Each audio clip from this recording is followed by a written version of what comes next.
he was paid to do, he was commissioned to do a project that he necessarily didn't align with, and he didn't want to put his name on it. You see what I'm saying?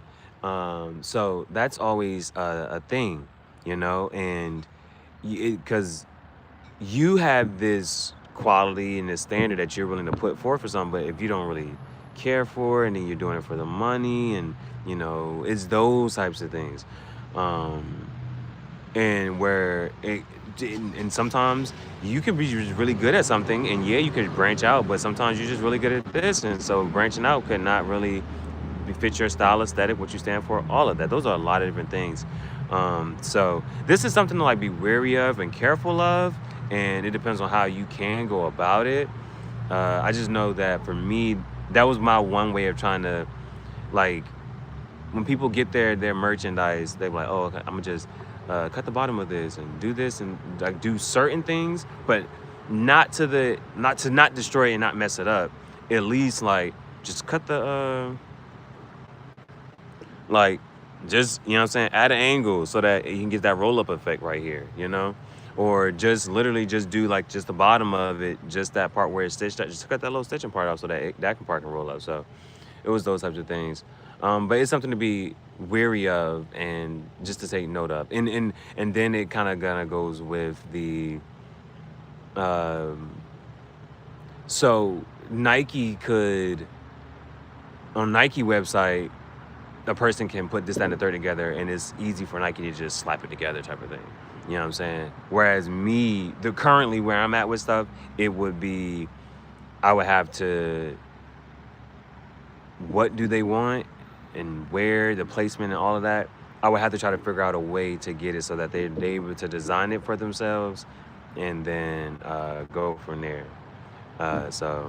But another way of kind of sort of going about it is if you're willing to, and this is for me as I apply to it as a fashion designer, take an order and say, what would you like, the placement of it, and because, and the reason I talk about the apprehension part of it is because if you can send them like a design and they be like, if they want you to change something, do something differently, and then how many more tweaks, how much further are you going to be willing to do that? And so like, do you have to start putting a lot of, stipulations and limitations on yourself?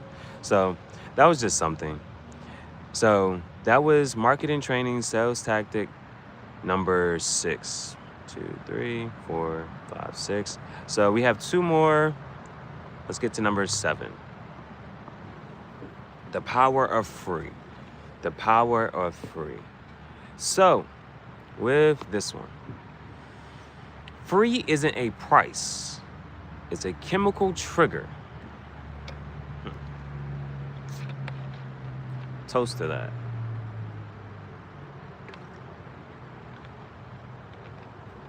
Free isn't a price. It's a chemical trigger. The moment people see that word, dopamine spikes. Use free strategically, not randomly. It's pure neuro brain. It's pure brain marketing fuel. All right. Get a free gift with your first order versus get $5 off your first order. Entirely different there. We love the BOGO, right? Buy one, get one free, getting 2. So I don't think this needs too much of explanation. But for me, again, for your business, you got to be sitting there thinking, okay, how could you apply it, when and where? Remember, it should be strategically, not randomly. Those type of things. The power of free. Free isn't a price. You know what I'm saying? What's it gonna cost you? What can you willingly?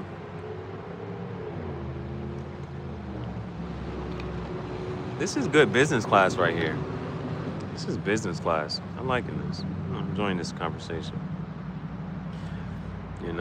It's and it's the same time, How do I apply? You figure out how you apply. Okay. Because with the power of free and doing it strategically and not randomly, it's one of those you happen to have an audience and being able to touch base with the audience so that they're going to see, right?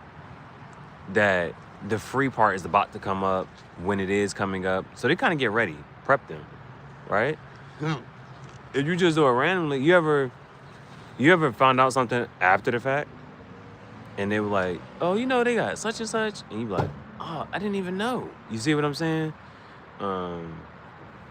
So that's another part of like, just I guess an aside, it would just be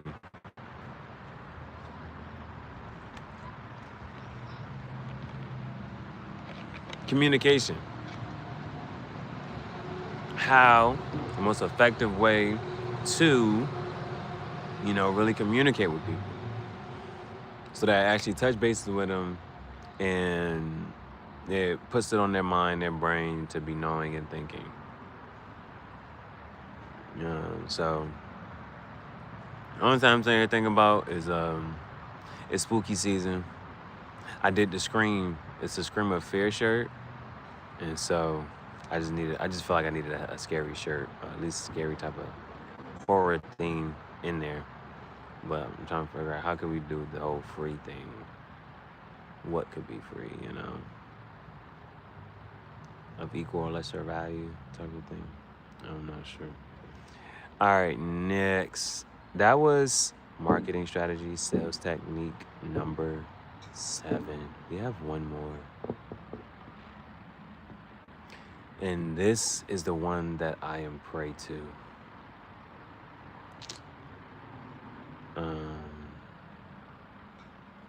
I'm not sure who that is. The paradox of choice. This is the one that kind of hurts me, and if it hurts me, I'm not sure. I have my own reasoning and logic and pushback towards this, but the paradox of choice. In this case, the more options you give, the less people buy. The brain freezes when overloaded. That's why you never offer everything, only what you want them to choose. Now, I have seen this.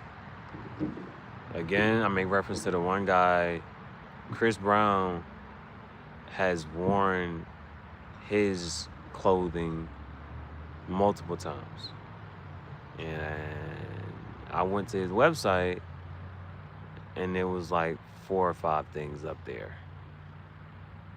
Nothing had any crazy cool details for the SEO, search engine optimization. But he also knew who Chris Brown's stylist was personally. So that's the thing. That's another thing.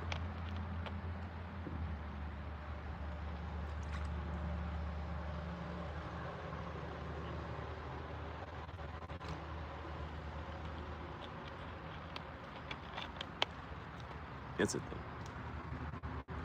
Now, other thing, Madison Cali. She plays the harp. Madison Cali, she got the body to be wearing the type of dresses she be wearing. But she went to go sell it, and if you went to her website, I just wanted to see what she was doing. Went to her website, and there was only one. And you could either get it in, I'm gonna just say, if you're talking about wine, you can either get it red or white wine, One is of a champagne color, like a white champagne. It wasn't white, but it's like a light color. And the other one was like a burgundy red. Those were the only options. Or because I only saw the red one, and I think she was gonna have the other one coming later at some point. So it's like there's only one thing here, so that's the only thing you have to. So you're getting it or not, type of thing. Now, my pushback, I have so much, but what I like is one of the things that used to get me when it came to other people's websites is having to go to certain categories, right? I didn't appreciate categories. I didn't really care for a category. You know what I'm saying? I would, and this is how I would go. I would go to like shirts and just scroll. Whatever catches my attention was gonna catch my attention. Um, and so again, other things I think about, I don't, I didn't stress myself over doing too many pants because you don't need that many pair of pants. You have way more shirts than you have pants. Like so, but I mean, every once in a while, it's cool to have a pair of pants. So I don't stress myself out over the pants. The hats, again, every once in a while I'll put those up, but for the most part, it's mainly just focus on the shirts. And I don't really. It's either the tan sand color shirts or the vintage wash faded black shirts, and that allows for uh, it. I just feel like those two. Like there's a couple other to really play with, but I feel like those two going in somebody's closet for the most part, they can wear. For the most part, it doesn't make like, oh man, what am I gonna wear with this shirt? Most of the shirts don't give that type of vibe. It'll is for the most part, it's I can wear this wherever. I can just throw this on. I can wear this, and like they give that type of effect. Um, but I know for me, that's one of my things. But at the same time, I'm also of the man. If I could get any, I would get them all. So the way I kind of go with the merchandise, the way I created it is, well, which one? Which one would I even choose? Like I was legitimately thinking about that. I was legitimately thinking about that, and I currently there were two. There were two. Oh, we're done with this. The paradox of choice. That was all the sales techniques. But it was uh, it was between the Cyclops shirt, and the Stewie shirt. Those are the two. Those are the two that I was like, I'm not sure which one.